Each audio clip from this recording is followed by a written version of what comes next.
We are now live. Thank you everyone for joining us for the meeting. Is there an agenda? Which I did do, I admit. We were going to touch on some unfinished business. We were going to look at our charge. And we were going to look at the charts. So I think, is there any public, let's start with the Personnel Committee charge. I used input from Karen, and I used the law. I looked at the bylaws, and I looked at other personnel committee charges, and I came up with a draft that I sent out, a revised one yesterday morning. Did everybody have an opportunity to look at it? Know what I'm talking about?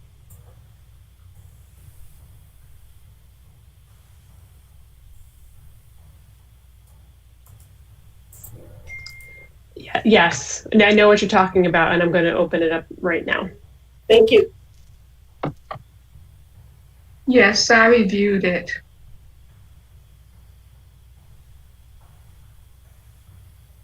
And I want to be very clear that we have a distinct charge. We do not evaluate, we do not hire anyone but the executive director. What is written in the law is that as a board, we approve people who are being appointed to positions in the library. And Scott shared with me that that's a change of how it was done previous years, decades, eons. So I just want to speak to that quickly because I that's something I had raised with Scott and with Bob previously. And our attorney feels that the way that we do it, basically approving positions through the budget, is sufficiently consistent with the law. So, Scott, I think that's what you meant by the change, is that doing it in a different way than we've been doing it is not practice. Basically is not how we've been practicing, right? No, it's so, and Sarah and I had a conversation about this as well, and I wouldn't say I'm agnostic about it, but it's definitely a change in my experience. Every board I've served, the board had to approve the positions, the hiring before those people could start. But for as long as APL has been chartered as a district library, hiring has been at the discretion of the executive director, and like Bob explained it, the role board. Is that Doug? Sorry, that's Doug. The role of the board was just to pass the budget, that the personnel line in the budget. Like I said, that's not that's not best. I wouldn't say best practice. It's not typical practice with libraries around the state. I will say one when discussing this with staff, one positive was it always gave us the ability to hire and fill positions quickly.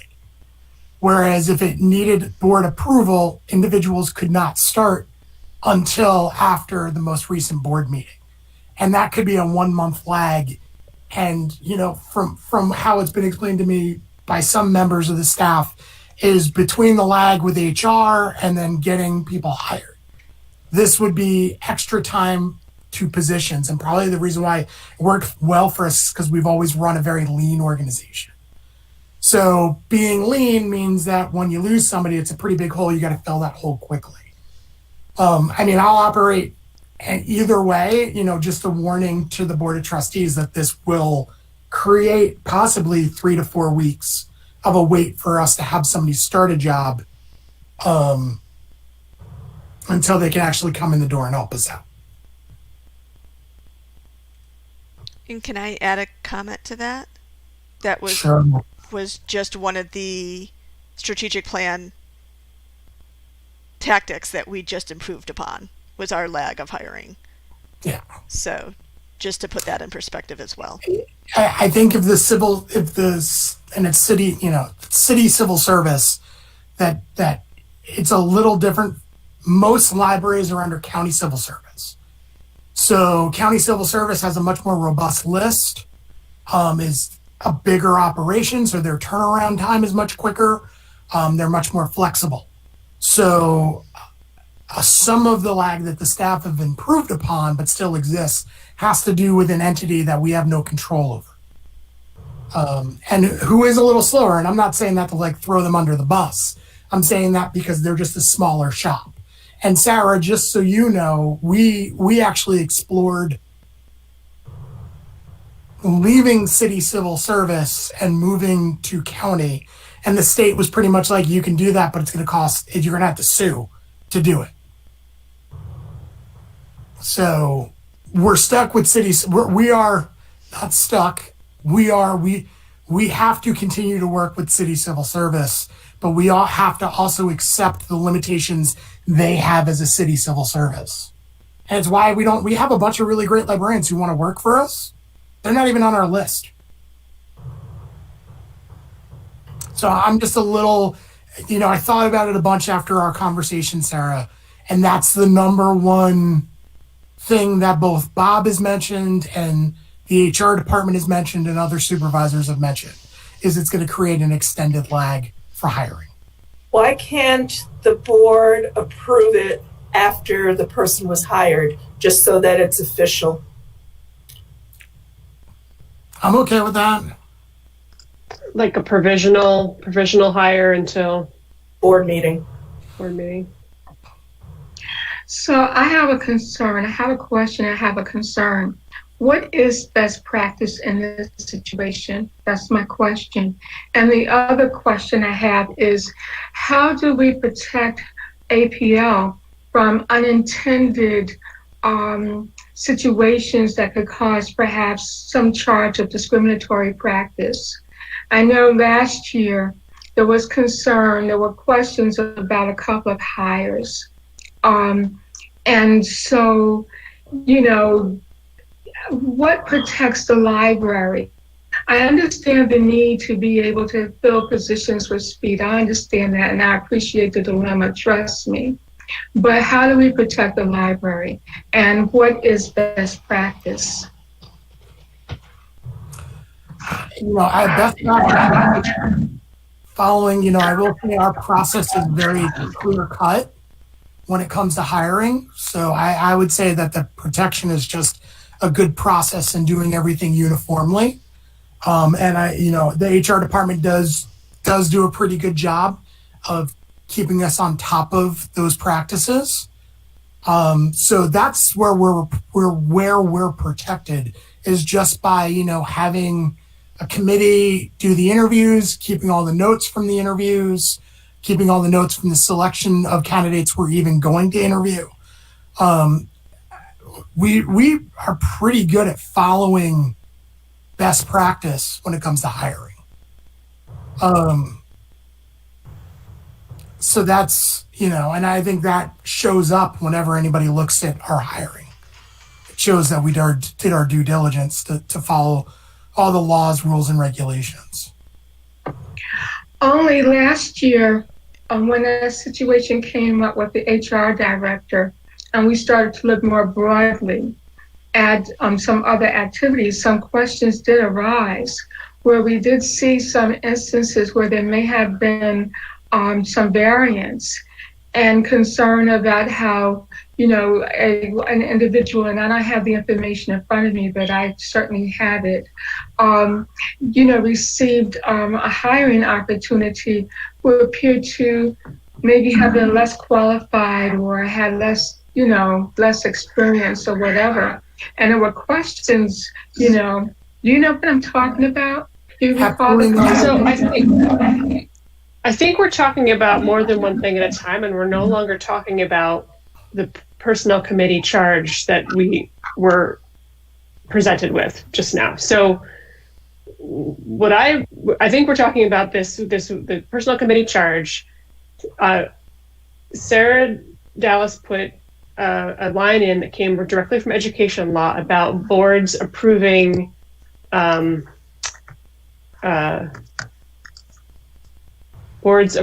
all personnel actions, which is straight from the law. And Scott raised a concern about, that wording and what it means. And does it mean we're changing practices or not? And we just had a conversation. I thought, Arlene, you were asking about best practice about how library boards implement that legal guidance. And now we're talking about hiring practices. So I just want to make sure that we're staying on the same topic. I think we are. Okay, so I think that we are. So the concern is that before we finalize anything, to make sure that we are employing best practices, and that whatever we agree on is going to protect the board and protect the system, the library system, no matter who sits in the seat. Okay, how do we make sure that things are going to move expeditiously? And how do we protect ourselves from unintended decision-making practices that could put the system in a bad situation down the road?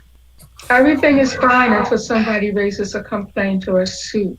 So that's what I'm looking at in terms of our role. And so when Scott talks about, or somebody raised the possibility, I think it was Sarah, about, well, how about we approve people after they've already been approved. I'm not getting that. I just want us to do something that's clean, something that's going to be fair, and something that's going to stand up no matter who's in the seat. And Arlene, just I'm not aware of the situations you've referenced. Okay. I was not privy to the full investigation. So therefore, there's stuff from that you all have seen that I have not. So now I'm a little interested because that's news. That's kind of news to me. I don't understand how that actually pertains to our decision of, do we follow the education law of what's required by the Board of Trustees?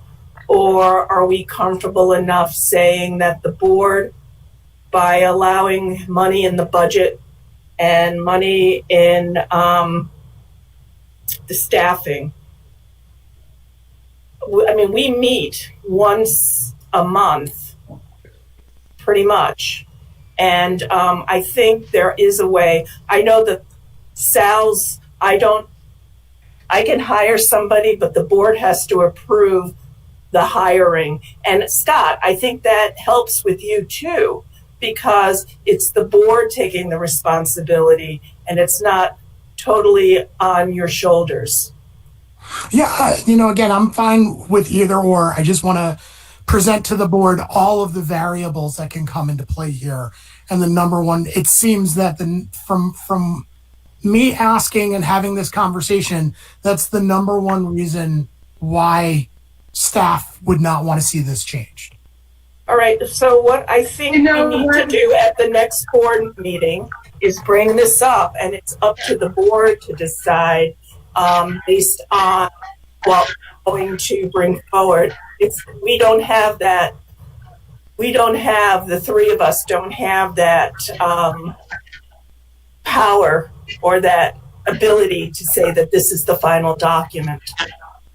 I think I feel more comfortable bringing it forward, showing that this is what the education law says, and we can talk about it and amend it because this is a rough draft.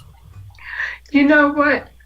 I think we might be covered when we talk about policy, under policy, and when we're looking at training and compensation and all that stuff. There may be a way we can fold this conversation or this review within that in that line. And if we could do that in a systematic way, then I think we'll be fine.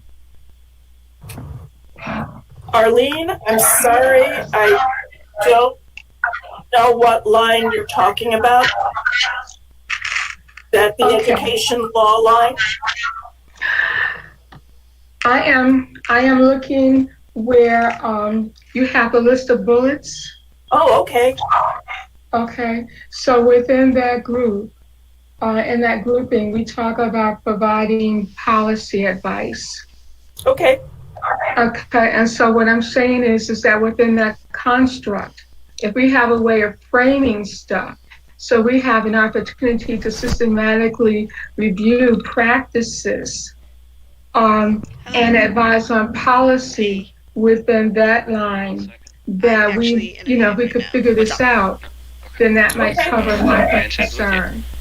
I'm sorry? Okay. Thank you. Branch heads with you in the meeting, or is it just you and? I was It's just the personnel committee for the board. Do we feel comfortable enough Okay. to bring this document problem. forward to the next board meeting for discussion and not necessarily approval? Or is this just something, Karen, I'm not on the executive board. Is this just a guidance document? So you are, I'm pretty sure you are ahead of the curve. You got right on it when the request came, and that is awesome. I don't know if anyone else has moved forward with the committee charge.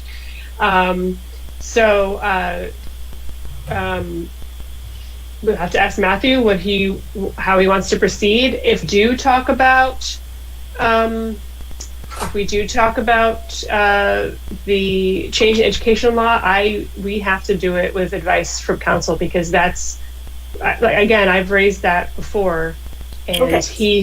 he satisfied my concerns about it, and we just, and if that's how we work, we need to write that in. This is what education law says, and here's how we're complying, so that we're clear that we're agreed and comfortable with it. Or if we want to make a change, that we understand what the implications are for the organization, and make sure that we're, not over making things overly complicated that makes it much more challenging to conduct business in the library. So So does the executive board meet? Sometimes. I'm just wondering about process. Do we send That's this on to the executive board so that you can discuss it and figure it all out and then bring it, or do we bring it to the board meeting? I don't think we've ever done it that way. Well, have there ever been charges for the committees? I'm going to make an executive decision right I now. think the bylaws stipulate what the committees are supposed to do. Right. So the executive committee is asking for more detail. This is not to be prescriptive, but to help people who are on committees that are perhaps new to committees understand what happens, so that institutional memory is continued. So I think it's more guidance. I don't know that it needs to be approved by the board, but that's something the executive committee didn't actually discuss.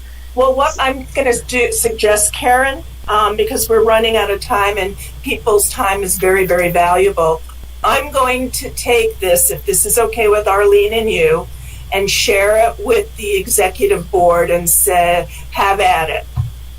And if they want to bring it to the board or not bring it to the board, because this was a charge from the executive committee to us. So we'll report back to the executive committee.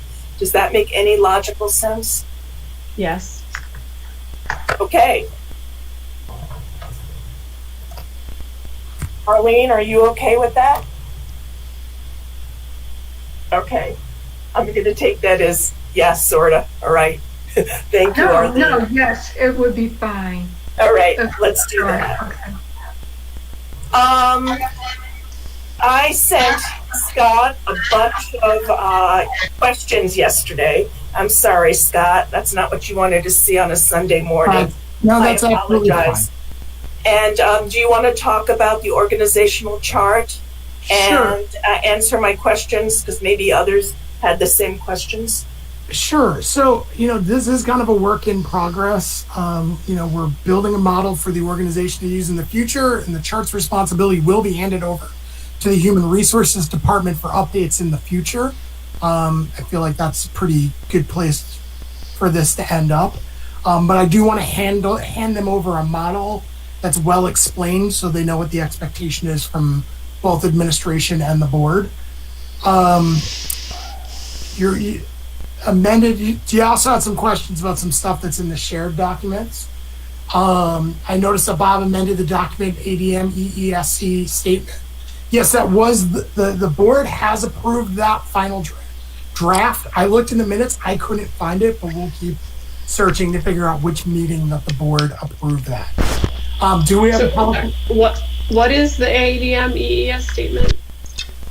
It's the administrative.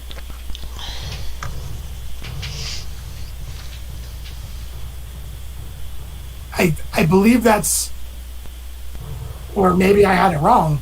I thought that was the agreement with the administrative staff. Yes, that's what I believe it was. Yeah. Oh, yeah, we definitely approved that. I thought that was a longer time ago, but I remember approving that. So can we get rid of the recommended draft or language and just say it was approved at such and such a date? So it must have been around February, March that it was approved. So the next question is, does APL have a telecommuting policy? That's how we do. That's the link in the policy section to that policy, and it's also part of our continuation of service plan. Okay. So then we get into the graph or the sheet, the PDFs that I sent out. HOP stands for hours open to public. When I've done this before for the board, there was always that conversation around we need more people because we're open more hours. So it's always helpful to have that when we're talking about staffing. 37.5 is the weekly hours for a full-time staff member. Under the heads of branches, under their name, it says FTE. That is the FTE that reports directly to them. Temp, this is a whole other shabam. Why are some positions temp? This is actually in the contract under Article 15, the Section 4, which is workforce changes. On page 27, we are allowed to have temp employees for multiple reasons. Special projects, so we hire 2 or 3 temps in the summer for summer reading. We have a bunch of temps right now because we have people out on leave because they recently had children. We have a couple people who are on leave for FFCRA. And I believe we have a temp right now for someone because we're not sure whether or not we want to do a one-on-one replacement. So we have a bunch of temps because when a full-time employee goes out for paid family leave, we usually replace them with 2 temps because the temps are only allowed to work 450 hours a year. That's the restriction in our contract. Thank you. You're never getting too much in the weeds. So branch managers are L2s, librarian 2s under civil service, and heads of branches are librarian 3s under civil service. I'm a non-competitive class, so I don't have a rank. Thank you. And then, okay, so what's named and what's not named is all non-leadership positions, and we consider everything down to senior clerks to kind of be leadership positions that are filled by 2 or more employees. They're surrounded by a square. We don't assign them their name. The square indicates there's multiple people in the position. The reason why we do that is with 100, we have a lot more changeover than you'd expect. And it would be a considerable amount of work to update and continue to provide the information. And my fear is it'll be like a bunch of other stuff that we do that we don't keep our tabs on it quick enough, and then we find it to have incorrect information when we look. Thank you. So then if we just look, I just want to look at one example. So if, if you want to pull up DJ, if you want to pull up org chart East, because that's got 3 branches.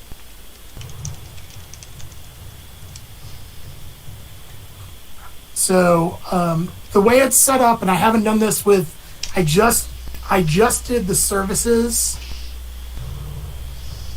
Okay, so Melanie's position is considered librarian 4? Wow. Congratulations. Okay. Wow, you get a rank.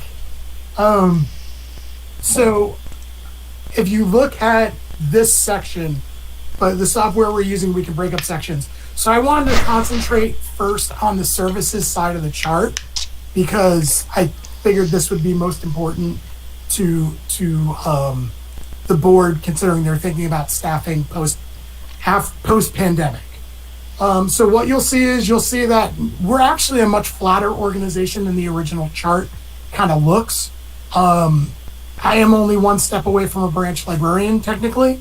So it starts with me, and then the next person who reports is Rebecca Lubin, which is the head of branch services, and there's 3 of those. And then under them, they have a branch manager, depending on how many branches they oversee.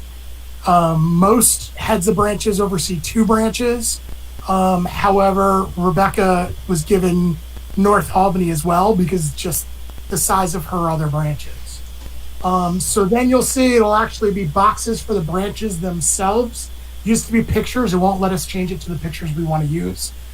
In those boxes, you'll see it gives the name of the branch, full-time equivalent staff, square footage, and hours of open to the public. So this kind of informs you when you're looking at, say, North Albany, and you go, well, they only have 2.5, full-time. It should be FTE. It's FYE. I'm sorry. So I'll go and fix that. But then if you look at the square footage and the hours open, or more of the square footage, then you understand how we can operate pretty much with 2 staff members in the building the entire time. How is actually a surprise to me. I feel like we don't have enough staff there, but that's the way we're staffed right now. So then after the branch itself gets its own square is then the branch manager. North Albany does not have a branch manager. It actually has a librarian assistant there as their full-time person.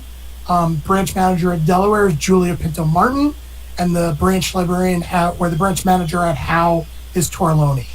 And then it breaks it down. This is where it's more of there's the senior clerk. There's only one senior clerk per building, and they're kind of in charge of they're responsible for circulation. So that's why they don't have a square around them. But all the other positions have squares around them, just to indicate this is something that we would have more than one of at each location. If we look at Delaware, we've got 1 full-time librarian. Then we have, that actually needs to get fixed because the part-time librarian position should be 1 part-time, 1 temp. We have a library assistant, which is very close to being a librarian without having your MSIS or your MLS. We have 1 full-time library assistant there, and then we currently have 1 full-time community engagement clerk. I broke up library service, librarian type service from circulation services. So on the other side, you have the senior clerk. They have a full-time clerk, 4 part-time clerks, 1 temp clerk, and 1 part-time Can you grab me my gloves? I think they're on that table. And so hopefully this kind of, does this answer kind of what the board was looking for when they wanted to see these changes made to the organizational chart? I think the more important question is, Scott, did this help you?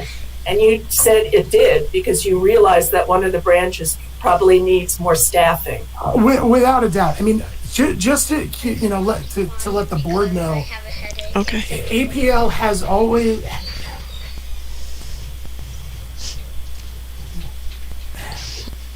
I'm trying to think of a nice way to say it. We've never been that tactical in our hiring. We often just hire somebody after we lose somebody. What we've been doing, and a little bit of this is thanks to the pandemic, but a little bit of this is just having the right people in leadership roles. We're now looking at what do we need in terms of staffing, and then tying that into our budget. So in the past, previous administrations, and I always like to remind people, Melanie only started 6 months before me, so she does not have to hold any responsibility to this. Previous administrations always used the staffing line, and this is why I kind of agree with Sarah on the idea of the board approving hiring. The staffing side of the budget, which is 75% of the budget, has always been where there was a pad. You pad your budget, for emergencies.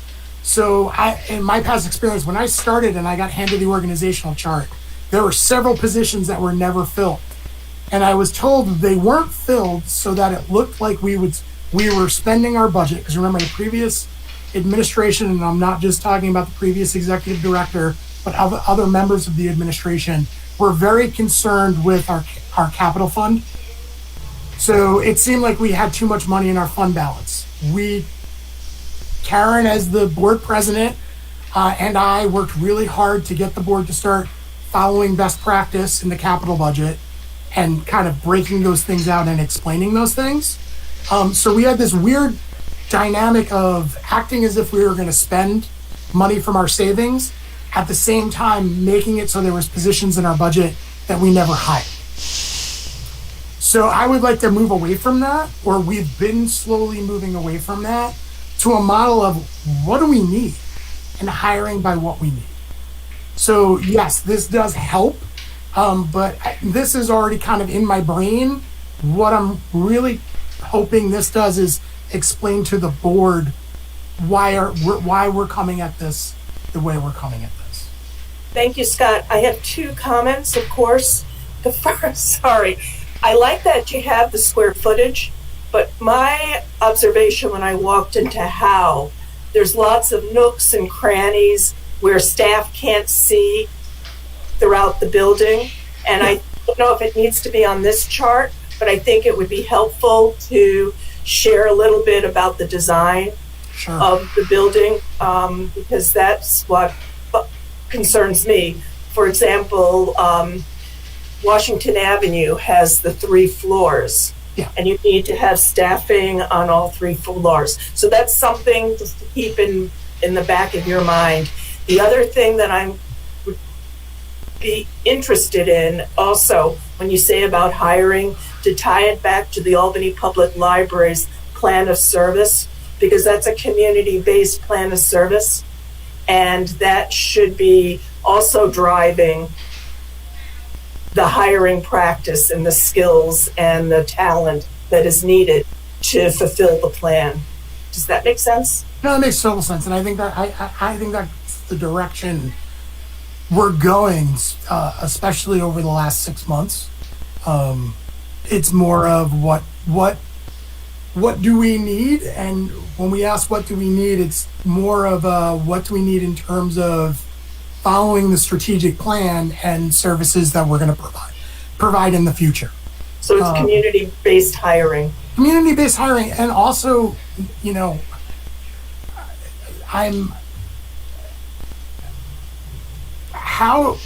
one of the biggest stumbling blocks to diversity in our workforce is the requirement, and this is where Melanie's going to start shaking her head, the requirement of a master's in library science for a lot of the work that we do. And a position like library assistant, which I wish we could change the name, we can't, opens up employment with APL without the need for that additional degree. And I can tell you this, we're not the only ones preaching this. There is now a whole committee started by NYLA to discuss this.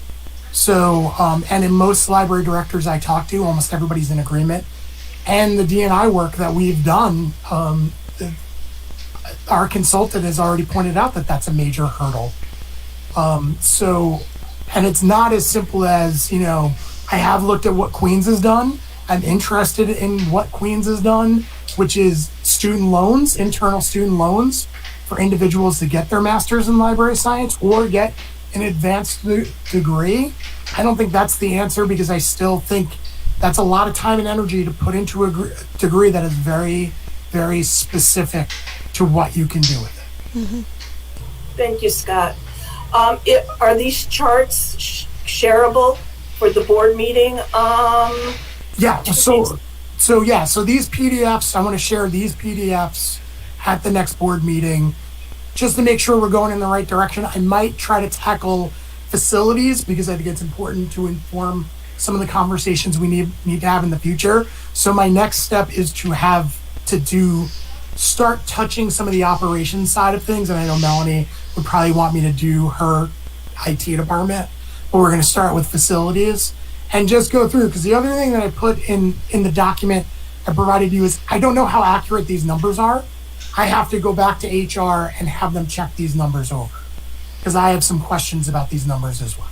That's what's so great about dating everything and say draft. Yeah. And that's the only other thing, is just put a date and say, this is a draft in big letters. Yeah. Perfect. Thank you. And also having a cheat sheet saying what a hop is and an FTE. And when you look at the web-based version of this, you can click on every square and it opens it up and explains everything. So I don't know if we can make that available to the board or not. We have to look into that. Okay, thank you. Thank you very much, Scott. Thank you You're for welcome. all of the work that you and your staff did to come up with this chart.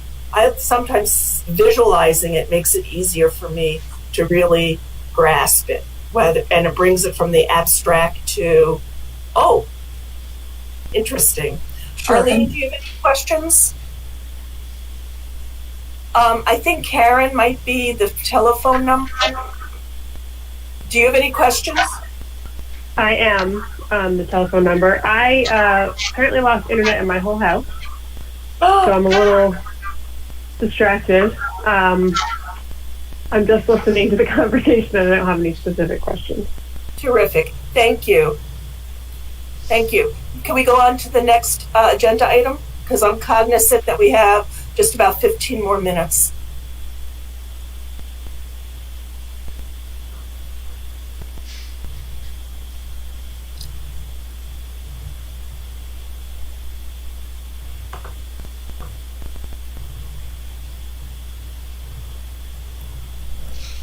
Can we scroll down, please?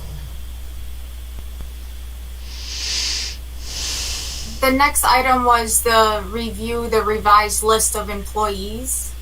So did you want, I'm not pulling that up for the public because there's a lot of confidential information. Yep. I think we're going to table that if that's okay. I think we still need to do a little bit more research on that. Right. Hey, can I just add, we've asked Tangible Development to do an analysis. And part of the reason why I asked them to do the analysis is because I knew there was interest in this. So they are working on, hey Charlie, they are working on, the consultant that we're using for our D&I work, they are working on an analysis of pay based on, race, gender, a lot of things. Thank you. I can't thank you enough, Scott. Yeah, it's important. We've tried to do it for a while, but having an outside agency do it, I think, gives it a little bit more credibility. Fabulous. Thank you. I think that, go on, Karen.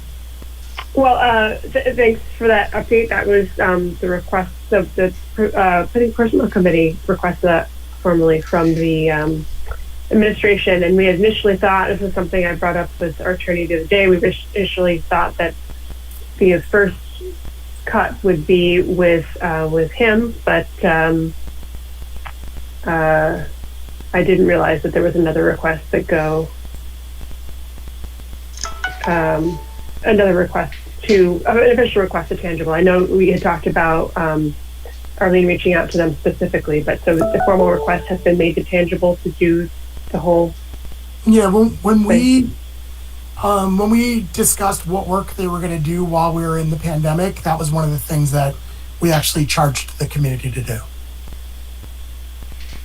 The commit. So there's a committee that works the vendor, but works with the consultant. So that was when we were trying to figure out what work do we do now. That was one of them. And my last update is they were working on it. Was the last update. Okay. Because I remember when we were talking, when they presented at the board meeting, I asked about that they were not doing that, but so now that request has come subsequently. Yes. Okay, thank you for clarifying. And is it possible? Is there a need? Well, I was going to say, is it possible that we can end early? Is there a need to go into executive session? Arlene? Karen? Not that I'm aware of. Okay. Can we have a motion to adjourn? Or let me, before I say that, is there anything else that you'd like to bring up to the committee? Because I don't believe we're going to need to meet before the new year.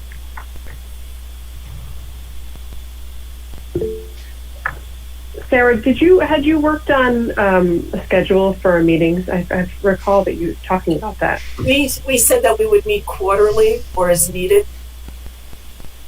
When you were going to work backward from May?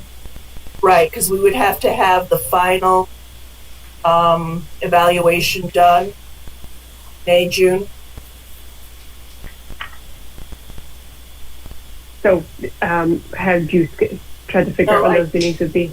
Oh, no, but I could do that as homework. Just curious. Thank you.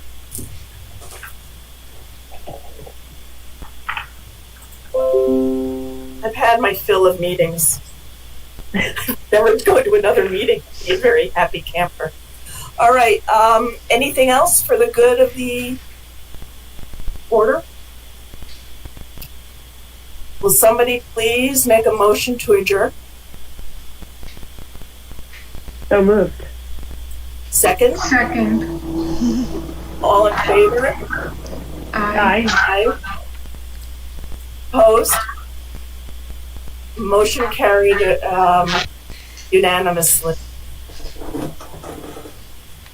Thank you to the APL staff for making this happen.